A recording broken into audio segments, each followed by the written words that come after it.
Hello and welcome to yet another of the Meet the DMs sessions. And this week you're really lucky because you have Sara and me. So that should just be a horrible combination. An hour of us just yelling at each other. It's like you've got Amber and Jess, and then me and Christian, and it's just chaos. And those are going to be the combos. And so mine went very well with Jess. It'll be up.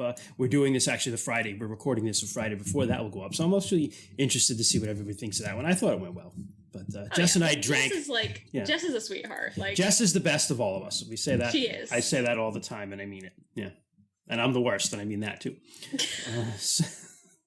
The worst depends on the day. True, but it's not about me today. It's about Sara. Oh, God. And I have the privilege of interviewing Sara, which I'm excited about because as we've talked about in some of these already, as a group, we've been playing together now for a little more than a year, about a year and a couple months, streaming for, I think, 6 months, something like that. Because it was August was our first stream, and it's April as we do this. So I think it's about 6 months, but I don't want to do the math. Yeah, I don't want to do math. Oh, that's 7. 7 months. So there you go. So we've been streaming for 7. We've been playing together for like a year and 3 months or something like that. But prior to that, some of us didn't really know each other that well. Which again, for me, I think reflects, and I'm gonna be proud of ourselves and talk about how great we are. I think we have really good chemistry as a group for a group that's been playing for such a short period of time, relatively compared to other groups that you see streaming, and it works out really well. But we realized that we never really took a chance for our audience to get to know us more as people, kind of behind the screen or behind the player sheet. And there are a lot of us that don't really know each other that well.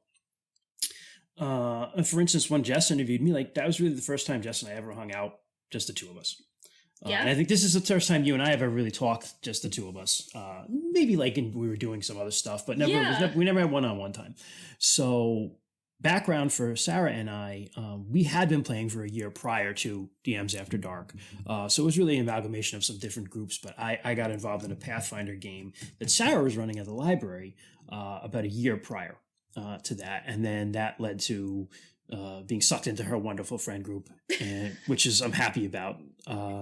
And a bunch of other games. Yeah. Some Call of Cthulhu games, some superhero games, a 5e game that's going on right now. Sent out a fishing hook and dragged you under. Dragged me right in, and it wasn't hard. So I've known you for a year prior to that. Yeah. But again, it was a strange year because we played for about 3 months, and then promptly the world shut down.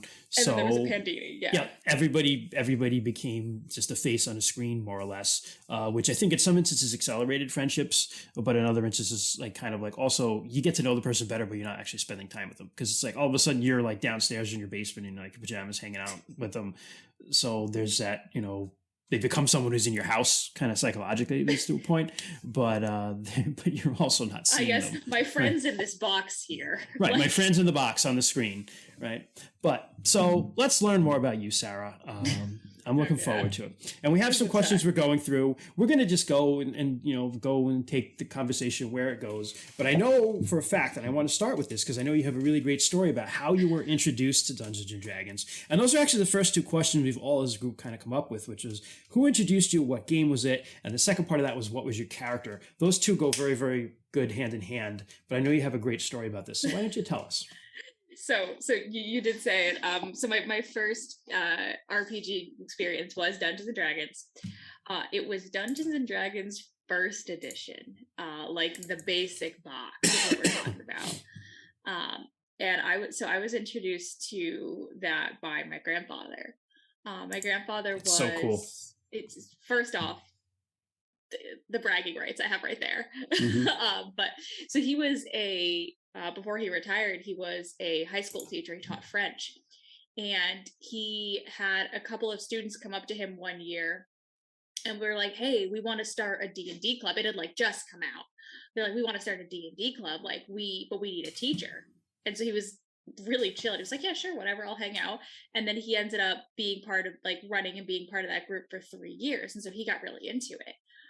But then, they graduated and no one else picked it up. So he never really had time to explore it more until I started showing interest in nerdy shit around the time I was, in middle school.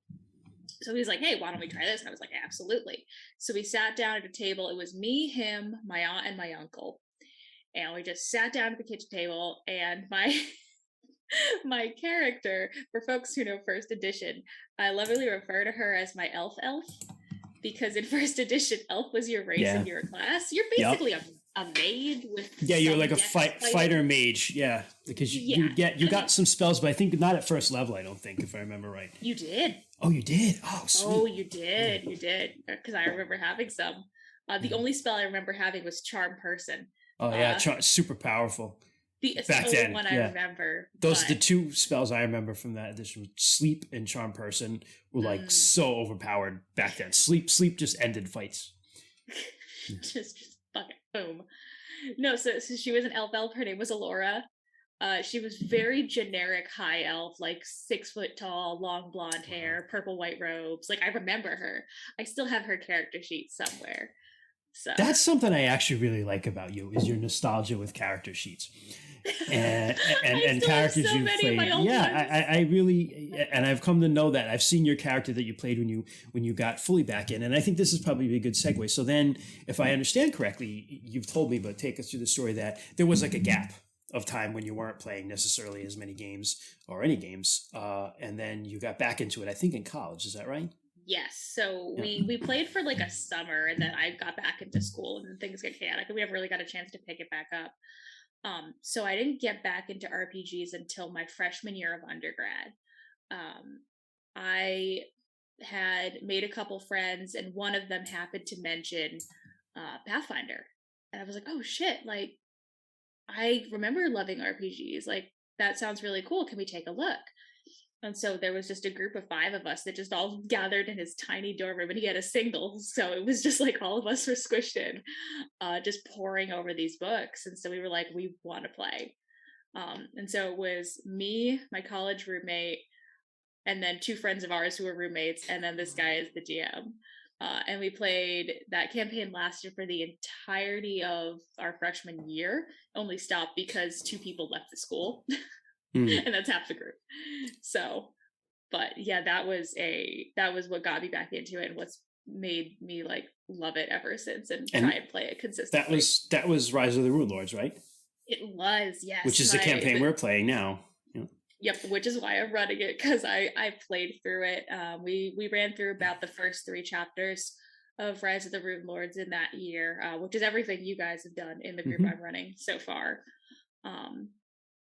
And it was, we played religiously, like every Friday for like 5 hours a night. Like, it's so cool. Yeah. We were 18-year-olds. Nothing else to do. With nothing to lose. We would all go to Cumbies earlier. Like, we'd walk, because I went to school in the middle of nowhere. Like, our college town was a couple streets, a Cumberland Farms and a McDonald's, which was like perfect for college kids. So we would all go down to the Cumbies, get all our junk food, go back to the dorm. And we found like a table in a basement that we just used. We were there like till 2 a.m. sometimes. That's awesome. And so recently you actually, if you want to share the story, I personally think it's a great story, in that you actually tied in your character and some of those characters from that first campaign into the one that we're playing. And why don't you tell that story? Because that's a really cool story. Yes. So when I first played Pathfinder, I really knew nothing about it. So I was looking through the book, and I saw the Druid class.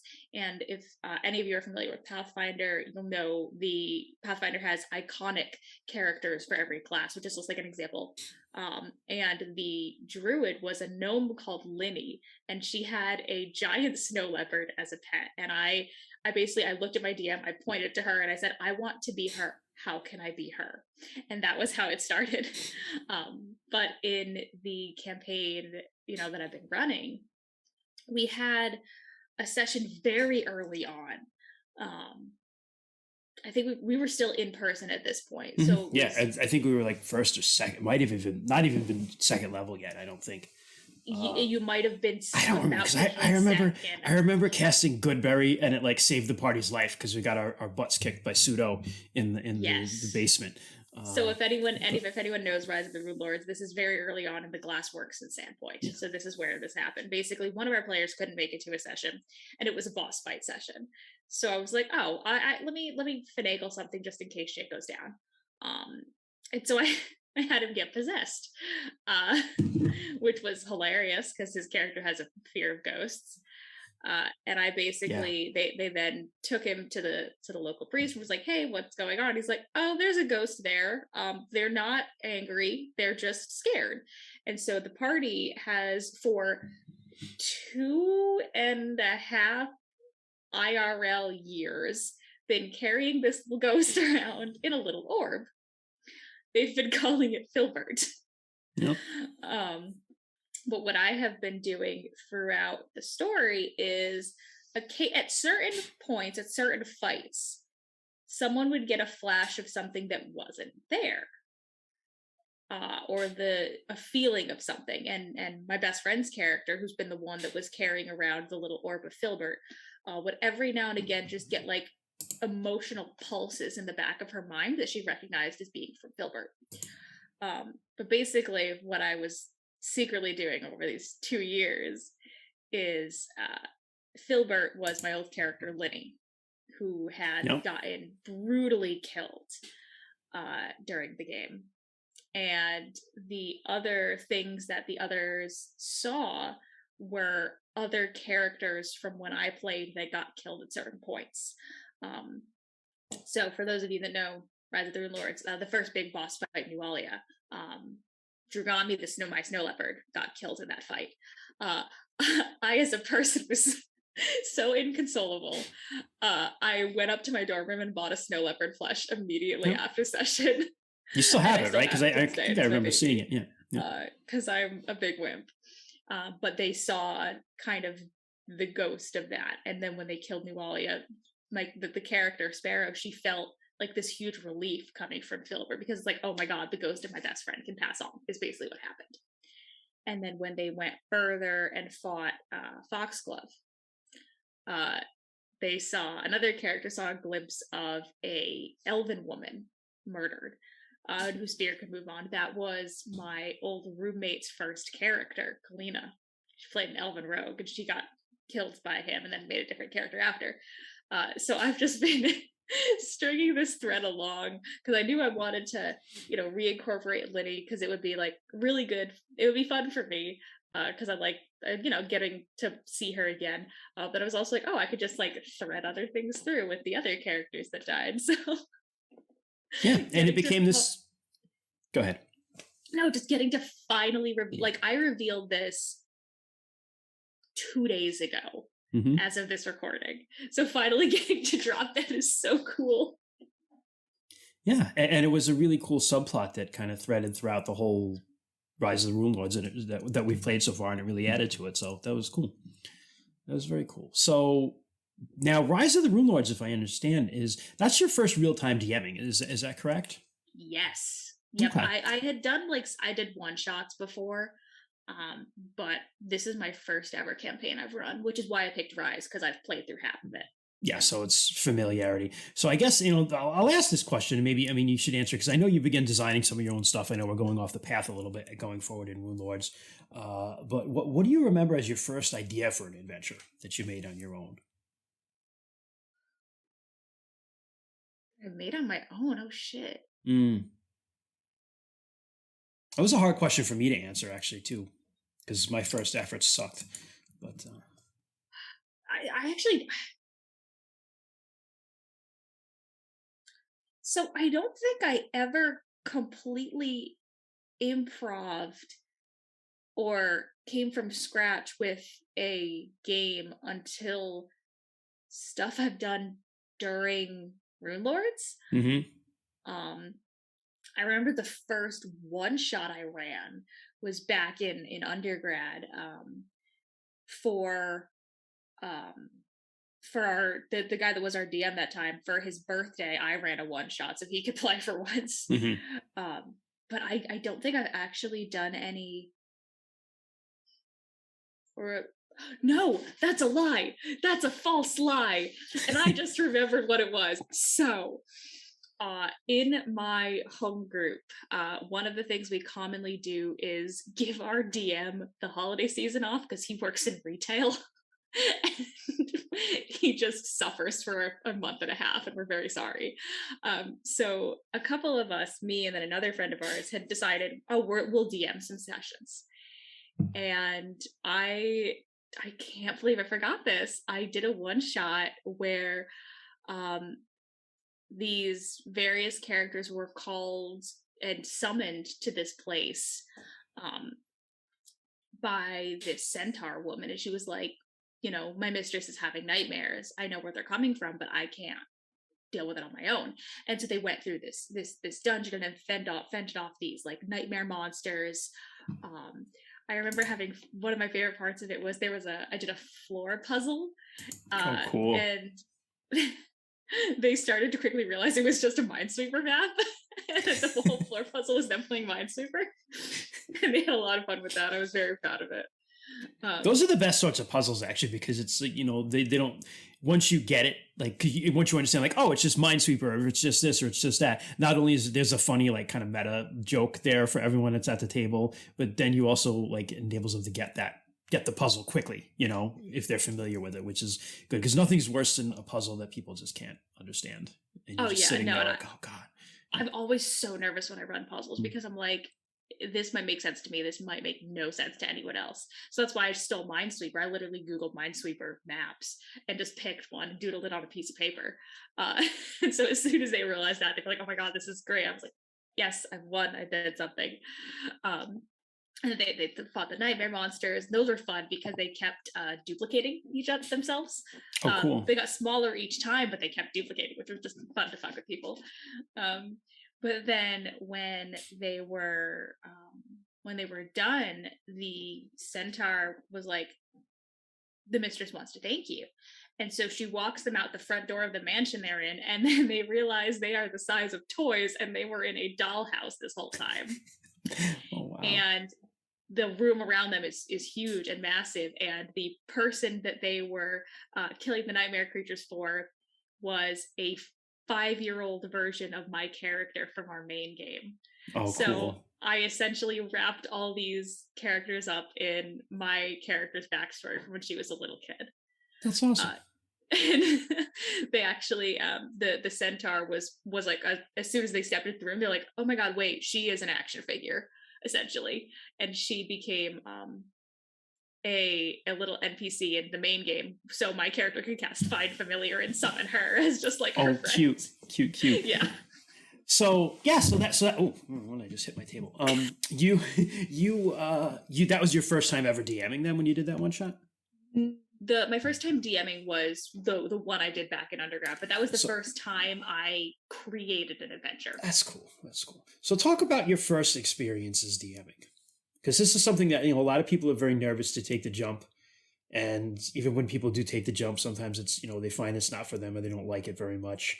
And personally, I know I said in my own interview, I didn't like it when I first started DMing at all, and it was a struggle, and it took me a long time to learn how to do things correctly. And there was a lot of self-doubt, you know, in doing it, until I had a couple of breakthrough moments. So I don't know. Why don't you tell us, I don't know if your experience has been similar or not, but why don't you tell us what your experience was like when you started? Yeah. So so unfortunately, I don't remember much about that first one I ran. I remember I was terrified because it's Pathfinder, and Pathfinder is a lot of rules. You picked like the hardest game to start with too. Yeah. Listen, it's just how it happened. That's where the chips fell in undergrad. Yep. I was just like, sure, this is fine. It's fine. Everything's fine. So I don't remember much of that. I remember it being intimidating. But I do remember people enjoying it. So like, that's what matters at the end. I've fudged a lot, probably. I tend to do that as a DM, but it's fine. Most of my actual DM experience has come from my job. So I'm for those of you that might not know, I'm a librarian. I work with Amber, and she kind of spearheaded the RPG program at our library, and so I've been helping out a bunch with that pretty much since I started. So every month we do a one shot, and I ended up So going from helping out with them to being the person that runs them now. So it's like once a month I'm dealing with a random group of patrons. It's mostly the same folks at this point, but it's still a lot at first. And just dragging them through it was all like D&D 5th edition. Dragging them through those adventures. And I think I have different opinions and experiences DMing one-shots versus DMing the campaign. It's very different, isn't it? Yeah. Yeah.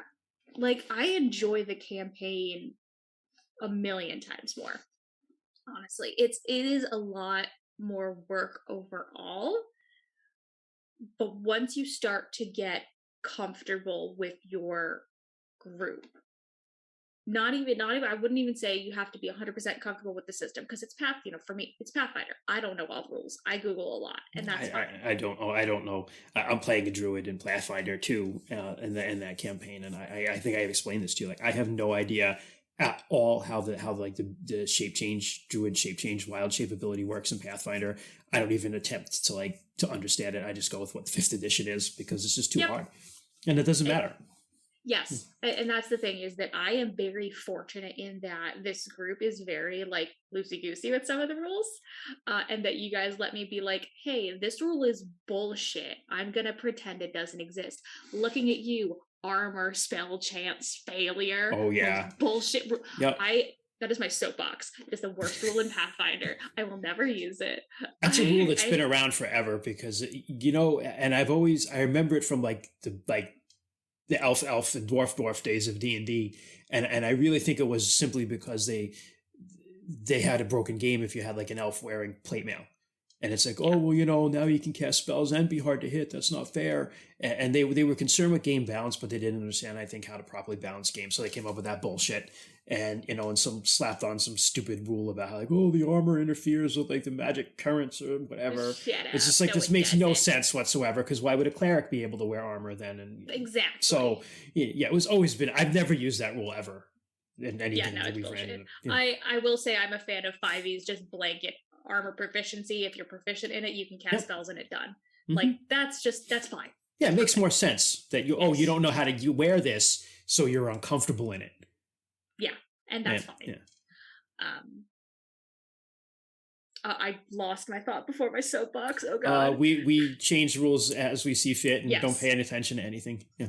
And that's why it's more comfortable for me as a GM, because I know my group and I know that they're okay with me flubbing some stuff. They're okay with me, having to pause and Google something really quick because I don't remember the difference between charmed and fascinated or whatever. So I would say for people that are looking to DM a campaign, try and get comfortable with your group first, if possible, and sit down and kind of talk about game expectations with your group. So you'll know ahead of time if you have like a rules lawyer or anything like that might make things trickier, or something that doesn't mesh with your style of GMing. For one shots, just be forgiving with yourself. Mm-hmm. The players do not know if you fuck up. I mean, this is the same with campaigns, but with one-shots, you can't always prepare for your group. So just be forgiving for yourself. If you make a mistake, it's not a mistake anymore. That jar full of hands has always been there, and they've always been alive. What are you talking about? And no one will know to question you. So don't worry about making adjustments on the fly as needed, and that's kind of something I've had to learn over time, is like, oh, I could just sidestep this and make it ABC instead of DEF. Mm-hmm. Yeah, I think that's when you start running games and as you start getting more comfortable with it, that's, the first breakthrough as a DM is that. It was for me. It was like, oh, you can change things, or you can screw up, and probably people aren't going to notice. Yes. And DMing is something that takes time to get used to. I mean, similarly, I really did not want to be a DM. I really didn't I did it from time to time because I was like, oh, I have an idea, or oh, my friends will enjoy this. I genuinely didn't really enjoy DMing until Pathfinder, until writing this game. And it took me a couple months to get there. I actually could kind of remember when you started to get into the flow of it, because, we started in a very weird time in world history too, because like I said, we played for like 2 months in person and then like the world ended. But I can remember when we picked it up again, over Zoom or Google Meets, and we had a couple of like really fun sessions, which like confirmed for all of us, like, hey, this is an okay way to play. It's still going to be the same. And B, we started to get more into the characters. Yes. I always think of it, the Calling Thunder's trip to a certain I was going to say, we're all thinking the same one. I know, but here's the thing. As chaotic and wild as that session was, it was absolutely one of the sessions that brought the characters and the players all together as one unit, and it's so fucking ridiculous. It was just a stupid moment when all the characters, all the players, we got comfortable with each other, I think, in that session, because I was the one who was kind of the outsider to the group. And, Mandy just kind of put me in a situation. And I was like, well, all right, cool, we're going to roll with this. and so, I think that was the beginning of, I guess, bonding in a way, and the kind of the characters, since then, the interactions with the characters became a lot better because we started to really kind of loosen up with each other. And it also was really the first session where, like, you guys have fucked with each other here and there before, but that was the session where it was the unanimous, oh, we can fuck with each other and we're good. Yep. Because you're right. It was the Pathfinder group is 2 of my best friends who I've been playing RPGs with for over 5 years now. And then another one of my good friends who I've been playing RPGs with for over 5 years now is from my home group. And Christian was the one person that didn't know anyone. Was like, fuck it, sure, hello. And now we've just adopted him, and now he can't leave. Yep. So I'm stuck. Yeah, you're our problem now. It's right. You're not stuck in here. Wait, I'm not stuck in here with you. You're stuck in here with me. That's how that goes, right? So that's great. It was the session where everything just kind of fell into place. And as a DM, you'll have that moment where you're just like, all right, we're good. And the cool thing about that too is that even if, when you think back about it, like from a character standpoint, the characters had only really met each other, a couple of adventures ago. So as a group, they were still really getting used to each other. So even, we as the people behind the characters and our characters, all, like you said, everything kind of came together in a moment where everybody shared this episode, or this moment where, we all became like, we all gelled.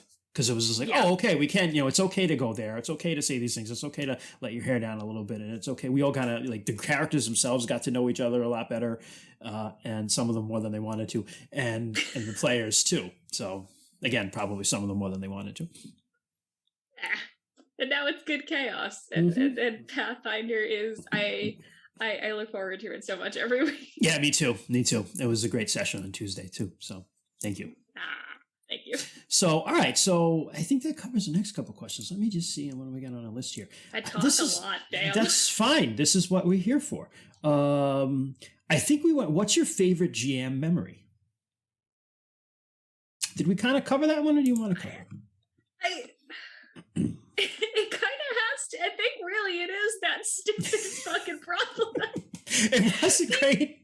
It was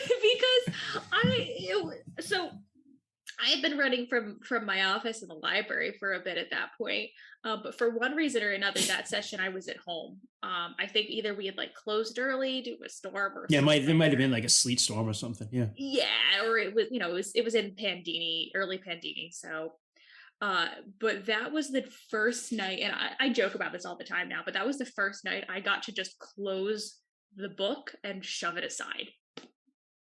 And just got to react to the chaos that was happening. But it wasn't a react in a panic way. It was my first real just like react in a like, oh, the 5 of us are sitting here and making everything go to hell in the best way. Yeah, it was a great session. I know from the player standpoint, when I was like, so I know we've told this story like a lot, but now everyone's going to hear it again. Hilarious. So the idea was, we were walking through Sandpoint, and there's was it Pixie's Kitten? Pixie's Kitten. Yeah, it is there, and it's a brothel. And I'm playing a very kind of sheltered, good Shalanti boy who's a druid who came. He's a country boy, and he's come to the city, basically. Yeah. And so he's kind of wide-eyed and everything. And they were walking past it on the way to one adventure because he had to go down to the docks to do something. And he saw just other Shalanti outside acting as bouncers. So he was just like, oh, kind of, I'm going to go say hey to them.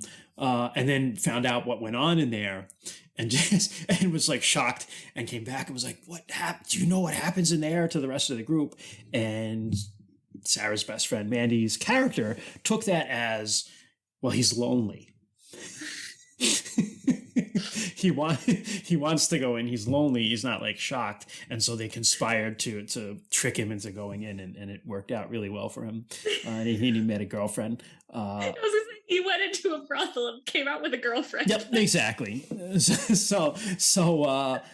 it was, that whole thing was set up, and I'm like, no, it was that moment where everyone's like, well, Christian, you don't have to do it. And I was like, well, no, you have to. I mean, it's been set up, and you can't. Well, but it wasn't just that, because if you were uncomfortable, it would have been a full stop. But it was specifically you can roll to see through this, and you went, no, I'm not going to roll. He wouldn't think of this. We're going, he would not think of this. Right. That's what I was saying. And of course, always safety first in games. But no, I wasn't uncomfortable with it, but it was more of I didn't expect how this night to go this way, as a player and as a character. And so we just kind of went with it. And it was really funny. There was one that I wish we had streamed because I was freaking hysterical. No, I'm glad we didn't. That was it. All I could remember saying that night was, God, I'm glad I'm running this from home and not the library. That was funny. It was good. It worked out well. No, it was great. Yeah. So, all right. So what would you say, here's a hard one, maybe. God. What would you say was your biggest blunder as a GM?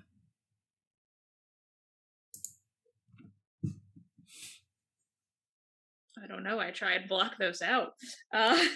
Also, my memory sucks. Oh, God.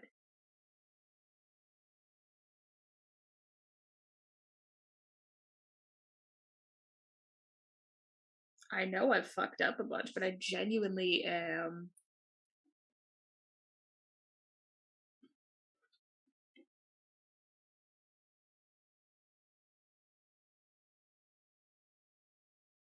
I mean, I can think of stupid little things, but not like my memory is so awful. I could not tell you. Okay, that's fine. I know I fucked up, but I genuinely am just like, oh, what have I been doing for the past 5 years? I don't know.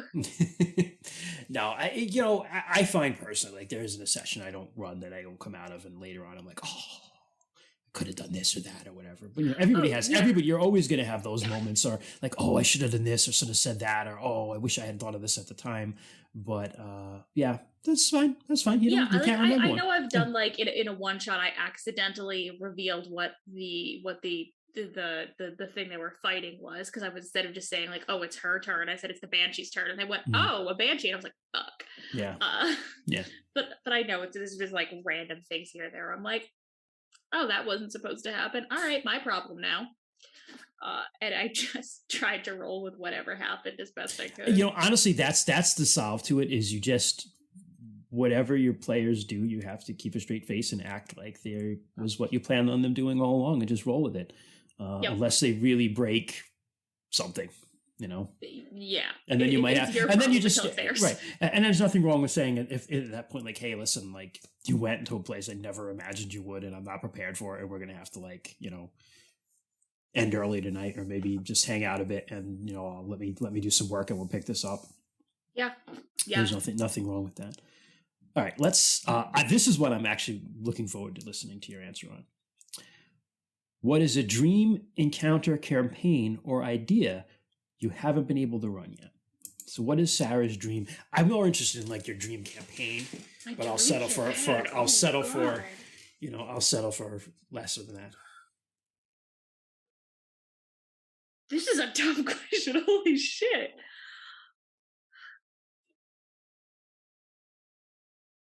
Doesn't have to be D&D. It could be any game, like a game you wanted to play or a campaign you think would be cool.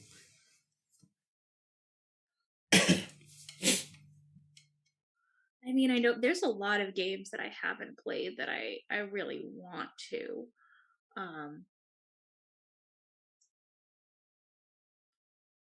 But in terms of running, gonna have to cut out a lot of me just going like, what the fuck? No, we're leaving that in. Rainy, leave this in. You No, right, Rainy, don't listen to him.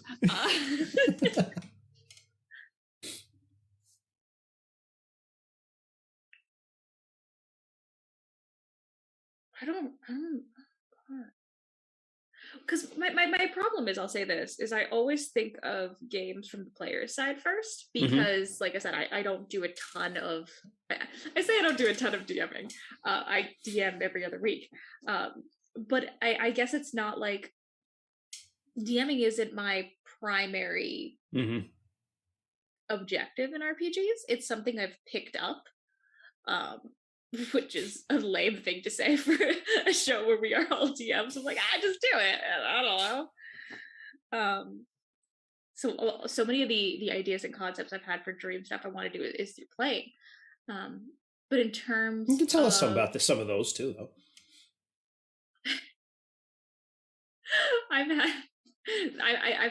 I'll say this before I actually think of actual DM stuff.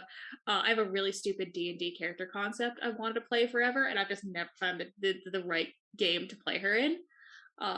She is a goblin cleric, but she's a chef, and she heals people through her food. And she has a pet gelatinous cube about like 6 by 6, who is just a dog, and that eats her trash. I love it. That's funny. And her name is Minnie, and she talks like she always has a cold. Like, I've had this idea for this character forever. And she's just like makes cookies for you, and then you feel better. Yeah. Or like hot soup. Yeah. Yeah. Like, just like whip up like a little pot of gumbo or something, or like it's so dumb. But I've always wanted to play her. This little idiot has lived in my head for years, rent free. But in terms of GMing, I would love to. Oh my God, no, that's it. So one of the games that I really, really want to run, that I will be running for DMs After Dark, but if I had the time and energy to commit to it, I would love to run a full campaign of, or a longer game of, and that's Heart, the City Beneath, or the City Below, I can't remember which. We have the PDF of it through the library, and oh my God, the world and everything that goes on in that game is fucking fascinating. It's this weird, surreal horror fantasy-ish mix. Like, the first thing that sold me is, I will say, quick content warning, insects. One of the classes is literally just, your body is a beehive, and you control the bees that live inside you and send them out to do things. Wow. Like, that's just... And there's so many more other fascinating things in that, but that is a game where, like, I genuinely would love to run it, and because it's a world that is always expanding. And you take the way it kind of describes it, and I haven't read it recently, so I might be spotty a little, but you take your players through and you go through essentially a hex crawl. And that's kind of how you map it out.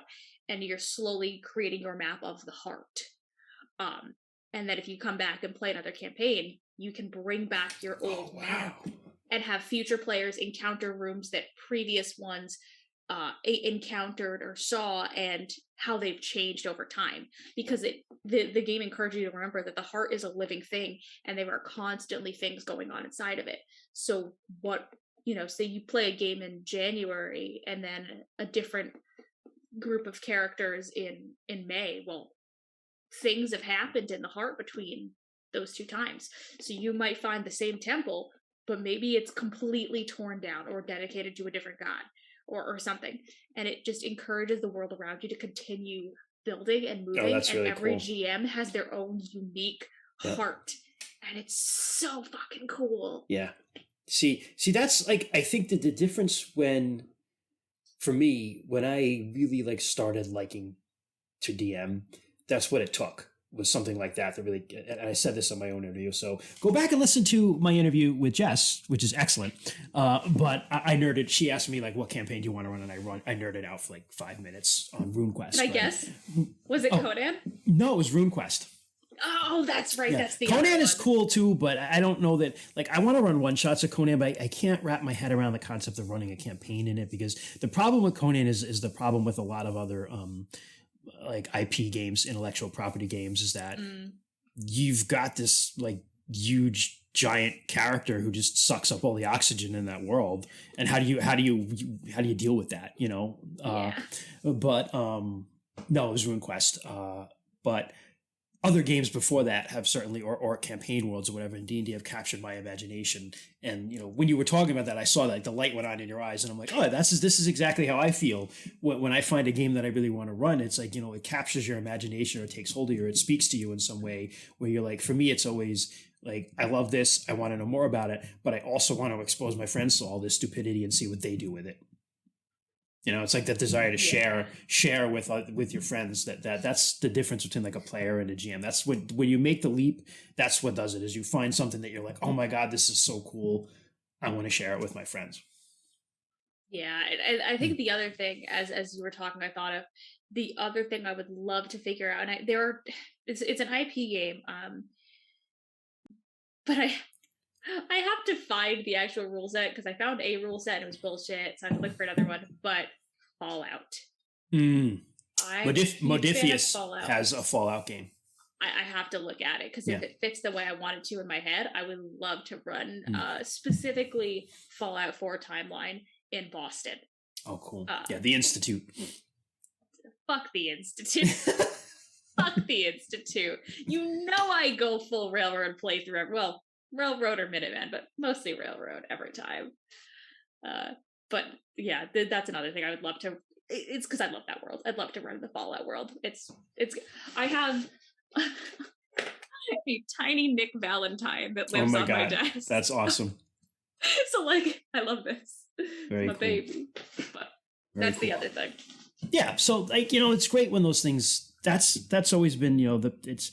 DMing to me is it's you know, you find something that you're really passionate about, and then it's a desire to like share it with your friends, but also a willingness to let them like kind of like crap on your baby a little bit, you know, or run over it, you know, because you have to know, like, I'm going to create this thing, I'm going to share it with people, and you don't know what they're necessarily going to do with it or how they're going to appreciate it or anything, you know, when you're running it.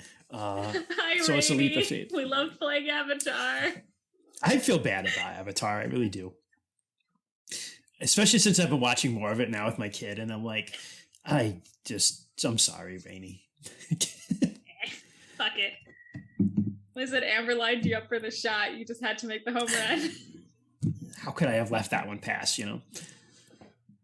It's funny because that same thing came up in my interview. So yeah, this is what I'm known for. I'm so sorry. It's okay. Those are all the regular questions. And we're running at 43 minutes. So one of the things I wanted to do, and we can just run through these really quickly. You answer the ones you want, you answer the ones you don't want. I don't care. Okay. But one of the things I always liked from a very old show called Inside the Actors Studio, who I can't even remember the guy's name, but he would interview all these actors, and he used this thing called the pivot questions. Jess actually asked me one of them, but Bernard Pivot came up with this questionnaire, and the idea is that the answers to these questions are supposed to be the first thing that come to your mind, and they're actually from his idea is that they're a very good way to get to know someone. God, okay. So we're gonna go through them. So, what is your favorite word? I don't know if I have a current favorite word, but one of my favorite words through like high school and college was ominous. So I'm going to stick with ominous for now. Ominous? Obsequious is mine. Ooh, that's a fun one to say. That's just why I like this. Yeah, it's just like to say it. I'll say this. It's not a favorite word, but a fun one to say is anti-disestablishmentarianism. That's a fun one to say. Try it. No. Oh, no, not you, the listeners. I'll screw that one up. Listeners, just pause the podcast right now and then just anti-disestablishmentarianism, and then hit play again. It's fun. What is your least favorite word? Nah, words are good. Fuck that shit. Okay. So this next one, I will say that this is within the course of this. It means creatively. Okay. What turns you on creatively? And by that I presume it's like, oh, what gets you like ready to create and ready to. Yeah. What excites you within that regard? Music. Yeah. Listening to good music can really get me, whether it's writing something for a game or just writing for my personal writing. Honestly, I put music on all the time doing homework because it just got me able to focus and get through what I needed to do. I agree with that. That works a lot for me too, in a slightly different way. In that, like if I'm writing or something, typically I do it silently, but I find that music acts as a tremendous inspiration to me, like music or poetry, or because they'll put me in the mood. One of my rituals when on the Fridays that we stream, I'm the one who runs the technology and I set it up, and I always have to sound test everything. And I sound test by just like jamming out to like Swedish heavy metal every Friday, and that's what gets me in the mood to like sets me in the frame of mind to like play when we stream. Yeah. And I just had to look this up because I wanted to give the good credit. But one of my big other nerd hobbies is I am part of a Star Wars: The Old Republic RP guild, and I will just fly that nerd flag. But during one of the huge big moments for my character, she was going through something. I blasted Canon Division's cover of Blood Upon the Risers for 2 hours straight on repeat as I was doing something. First off, go listen to it. It's fucking beautiful. Second, that just got me in, like, that song got me in such the perfect headspace to do what I needed to do at that time. And so it was just, if you find the right song, you just fucking fly. Yep, absolutely. I do. Typically it is, I'll name the exact video. It's Nightwish's performance at Walk in Open Air from 2013 of Everdream. That's the one I play to get in the mood, because it's just got such a beautiful piano opening, and Floor Janssen's just such a great fucking singer. Brady, you have to link both of those in the description now. Yep. So it's either that one or I'll do some other ones too, but that's my main, like, just my main one to get me. And the funny thing is, like, now I'll hear it, if I hear it somewhere else, like, it gets me in the same mood of like, I'm ready to fucking play a game, man. But yeah, so it's cool. It's like Pavlov's dog. I've conditioned myself. I've accidentally Pavloved myself with music recently. I know this is really quick, but so I went on a trip to Disneyland recently, and one of the rides that completely blew my fucking mind was Disneyland's version of Space Mountain. So, now listen, I am a Disney World fan. I love it so much. But Disneyland's version of Space Mountain, objectively better. And a huge part of that is the music. The music is an absolute fucking banger, and I love it. And so I was about to drive to work the other day, and I was exhausted, and I was like, fuck, whatever. I was like, you know what? Let me find the Space Mountain music. That'll put me in a good mood. It started and I couldn't stop smiling. And I'm like, I have Pavloved myself to be stoked as fuck hearing this song. It is 8:30 a.m. and I'm driving to my job. I'm tired. Yep. But fuck if I'm not stoked because of Space Mountain right now. That's awesome. Yeah, it's amazing how that stuff works. So, all right. So what turns you on? Music. What sounds do you love? Space Mountain, apparently. Space Mountain. I will also just give a shout out to banging on a marimba. I played the marimba in high school in band, and I fucking love that thing. That's interesting. I think for me, again, there are a lot of different sounds that I really like. I think my favorite one would probably be waves crashing on the ocean. Oh, that's good though. That's nice. It's a great natural sound. I will also give a secondary shout out to any Pokemon fan. The cry for the Pokemon Cricketune. You know what I'm talking about? You know, it's fucking hilarious. What sound do you hate? Nails on a chalkboard. Nails on a chalkboard, or nails on metal. There you go. That's a pretty common one. For me, it's like city traffic. Really? Yeah, just the honking of cars. Yeah, but you're from New York. You're a city boy. Upstate New York. Oh, you're upstate. I'm from the middle of nowhere. Yeah, I'm from the middle of nowhere. I hate the city with a passion. That's fair. Yeah. Let's see. This is the best one. What is your favorite curse word? It's fuck. I've said it a million times in this interview. I've said it every single episode. There is a. I will spoil this. There is a fuck collation of the works of just all of the good times we've said fuck on stream and on podcast, and it's so much of it is me. I'm sorry, Mom. You don't listen to this. Oh God, imagine. Yeah, I don't think my mom doesn't even know that I do this. This is like, my mom knows I have a podcast. Yeah. My mom knows I have a podcast and play RPGs with my friends, but like that's it. Yeah, no, they know because I'll be like, I have a thing on Friday. I'm playing a game with my friends. Yeah, we kind of stream it, but that's it. Yeah. That is it. It's not fun when my real life coincides with this life. All right. Let's see. What profession other than yours would you like to attempt? The profession I had originally tried to do. My degree is in writing. I would like to be a full-time published author. Yeah. I was an English major too. So that was the goal for me too. Yep. Yep.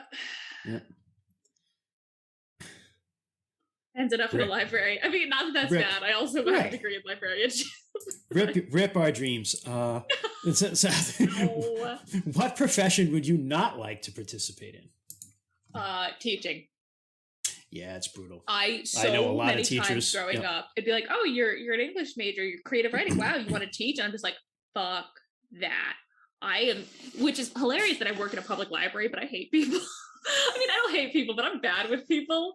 I'm not. My social skills are. I'm great at pretending I have social skills. So I can play great teacher at the library, but good God, I'm just like, I would hate to be in front of a classroom of any age. Fun fact, I was a sub for like all of 2 months. Which I'm amazed I even made it the full 2 months. And had I not just quit because I hated it so very much, I probably would have just been told not to come back because I could not stand it. What grade did you sub for? All of them. The worst were the little kids because they were just like so needy, you know. Now I would probably have a better time with it because I have like kids of my own. I was gonna say you have a son like at the time of my own. No, but still in groups they're awful. But I can remember being like in high school and being like, you know, oh, can I do this? Yeah, do whatever the fuck you want. Did you just say fuck? And I'm like, oh shit, I probably shouldn't have said that. But yeah, I was not a good sub. No, if you said fuck in front of high schoolers, you were the cool teacher. They liked me, but the classroom also broke down. So it was chaotic, which is, you know, par for the course with me. I was going to say, it's you. Of course it is. Yeah. But I don't know. What would I not want to do? I would not want to be like an engineer or something like that. That's a lot of work and responsibility. And I don't have the mindset to do that. Yeah, you have to have like a lot of interest and focus to do something like that. Mm-hmm. Yeah, and like spreadsheets, and like I'm not a spreadsheet person. I'm a big picture person. I can handle a spreadsheet, but I also only use spreadsheets to track library book budgets, so it doesn't really count. That's my kind of a spreadsheet. My exposure to engineers through my own professional life, I'm a financial planner, is that, you know, they have a spreadsheet for like everything. You know, so they'll come in and like, here's a spreadsheet of my expenses over the last 15 years. This is how much I've spent on food, and it's broken down between vegetables and meats. And I'm like, Jesus Christ, dude. Like, I don't need to know that. You're going to drive away the like 2 engineers that listen to us. Come on, man. But they're usually wonderful people. That's fair. Jess is an engineer, or has an engineering degree. Yes, she does. Yep. She has a degree. She has a degree in it. Yeah. Like, yeah, but like I knew she was smart, but like shit, man. Yeah. I don't have any other questions. That was it, and we're coming up at 54 minutes, so I think we've met you as much as we possibly can. And as much as we possibly want to. You can say that. Right. We don't need to go any further into any more details. No. Is there anything else you want to say that we didn't cover about you, Sarah?